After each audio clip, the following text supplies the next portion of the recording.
Okay, hello everybody. I hope you're safe and well. Welcome back to General Chemistry 2 lecture.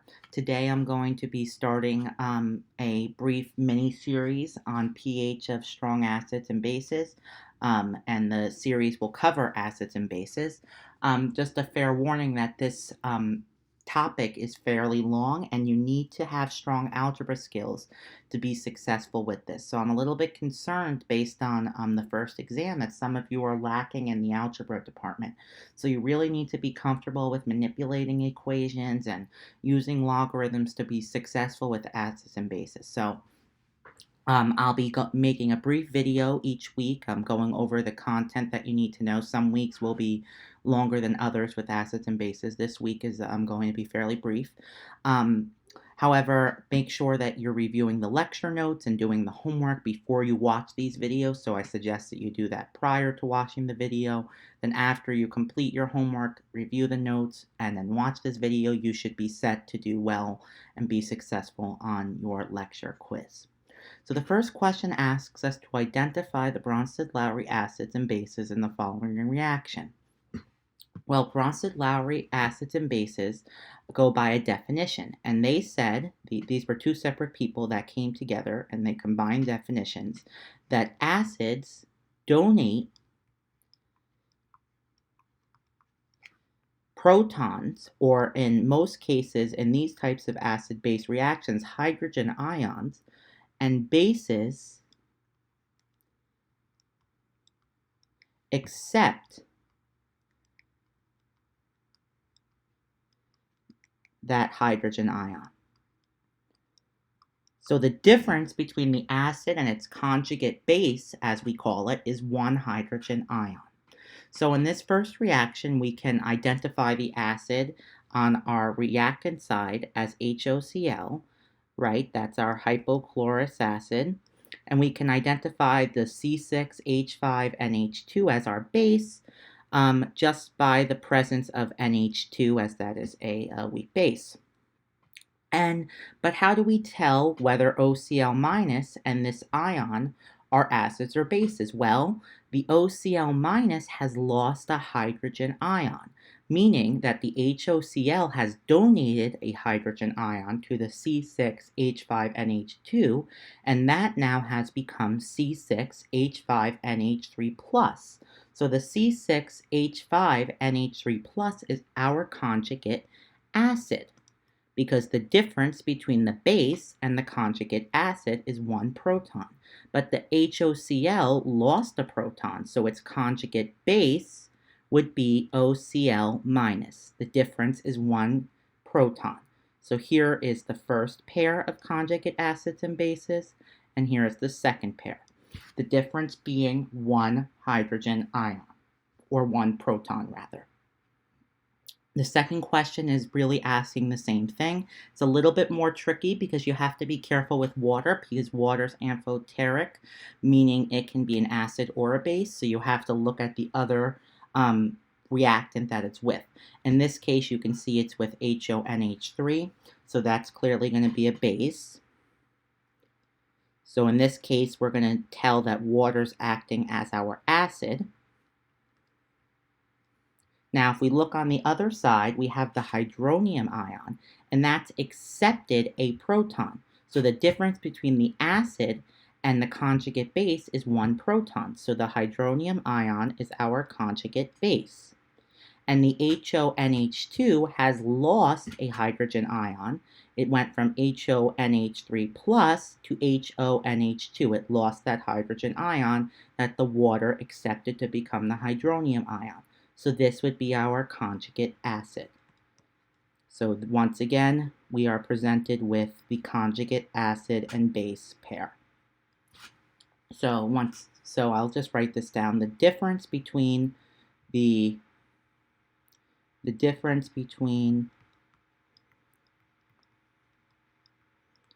conjugate acid base is one proton or hydrogen ion.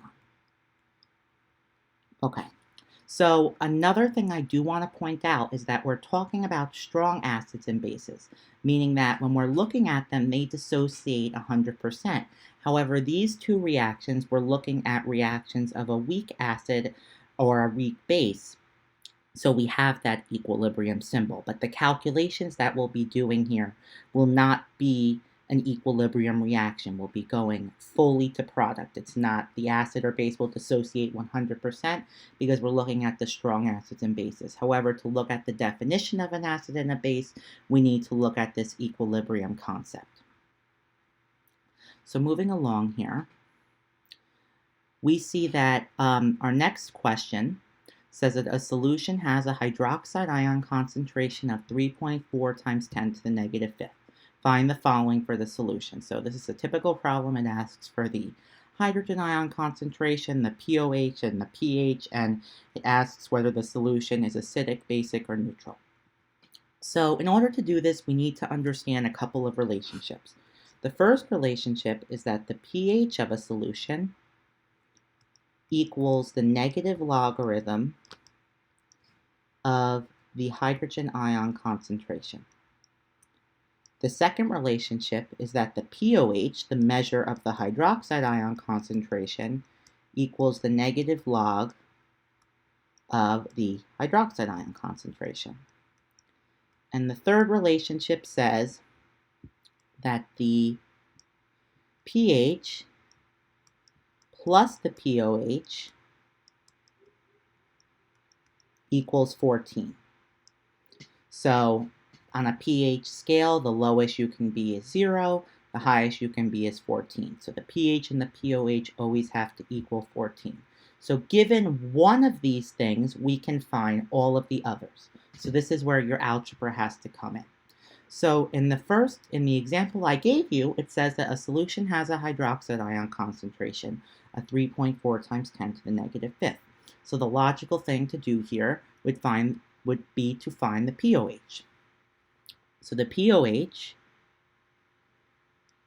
would equal the negative log of, that should be a bracket, 3.4 times 10 to the negative fifth.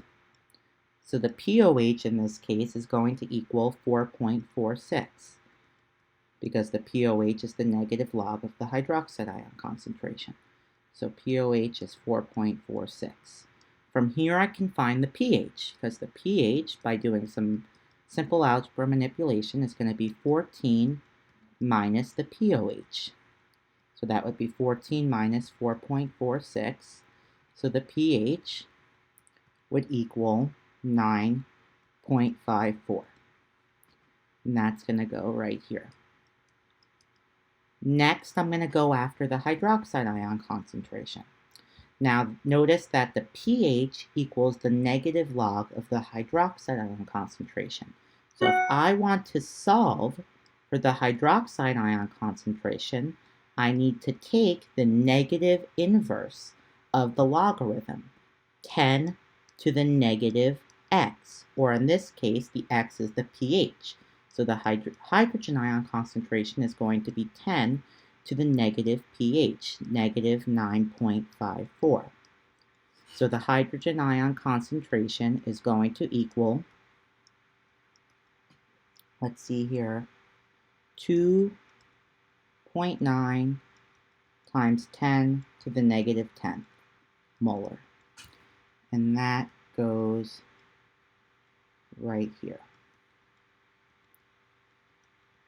So that's where the algebra manipulation comes in. You have to be able to, given the pH, solve for that hydrogen ion concentration. So we take the negative inverse of the function, and that would be 10 to the negative x because we're dealing with the logarithm. The negative cancels out that negative of the function, and the x value would be our pH. So finally, we're asked is this solution acidic, basic, or neutral? And since the pH is greater than 7, we can say that it's basic because the pH is 9.54. If the pH was less than 7, it would be a acidic solution. If it was equal to 7, it would be neutral. And the final question here asks us to find the pH of a 0.76 molar potassium hydroxide solution. So potassium hydroxide is a strong base, meaning it's going to dissociate 100% into potassium ions and hydroxide ions. Since this is a 1-to-1 ratio, if the molarity of the potassium hydroxide solution is 0.76 molar, we can say that the concentration of the hydroxide ion is also equal to 0.76 molar. So from the hydroxide ion concentration, we can find the pOH by taking the negative log of 0.76, and we get the pOH is equal to 0.12, so very small. And from the pOH, we can get the pH, which would equal 14 minus 0.12. So the pH would equal 13.88. And that is a brief introduction to acids and bases, particularly strong acids and bases.